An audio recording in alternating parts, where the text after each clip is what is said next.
বিপুল উৎসাহ উদ্দীপনায় যুক্তরাজ্যে পালিত হচ্ছে পবিত্র ঈদ উল ফিতর।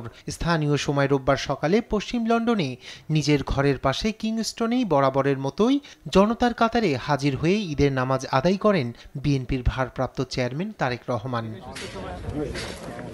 এদিন সকাল ৯টায় কিংস্টন এলাকার কিংস মেডাউ স্টেডিয়ামে ঈদের জামাতে অংশ নেন বিএনপির ভারপ্রাপ্ত চেয়ারম্যান। পশ্চিম লন্ডনের সর্ববৃহৎ খোলা মাঠের ঈদের নামাজে অংশ নিতে সকাল ৯টার কিছু সময় পরে মাঠে আসেন তিনি। ঈদের নামাজের পর লন্ডনের বিভিন্ন এলাকা থেকে আসা কমিউনিটির ব্যক্তিবর্গ ও বিএনপি নেতাদের সঙ্গে কুশল বিনিময় ও কোলাকুলি করেন তারেক রহমান।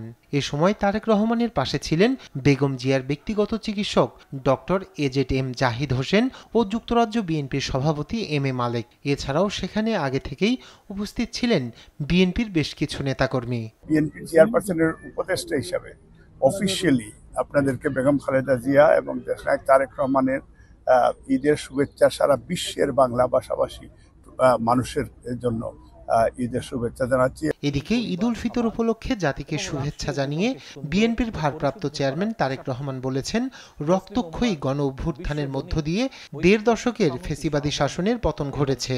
দেশের মানুষ এবার একটি স্বাধীন ভয়হীন পরিবেশে ঈদ উদযাপন করছে। ঈদ উল ফিতর উপলক্ষে আমি বাংলাদেশ সহ বিশ্ব মুসলিম উম্মার প্রতি জানাই আন্তরিক শুভেচ্ছা, অভিনন্দন ও মোবারকবাদ। ঈদ মোবারক।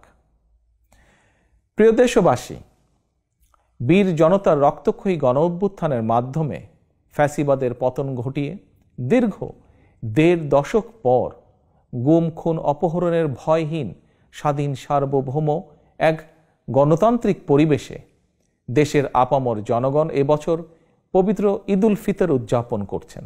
এবারের ঈদ আনন্দে তাই যোগ হয়েছে উচ্ছ্বাস, উৎসাহ, উদ্দীপনার এক নতুন মাত্রা। রোববার নিজের ভেরিফাইড ফেসবুক পেজে দেওয়া বার্তায় তিনি বলেন, এবারের ঈদে নতুন মাত্রার উচ্ছ্বাস উৎসাহ যোগ হয়েছে। তবে হতাহত পরিবারগুলোর ঈদ এখনও শোকাবহ বলেও মন্তব্য করেন তিনি। রায়হান কবির শুভ্র, নিউজ ডেস্ক, দেশ টিভি।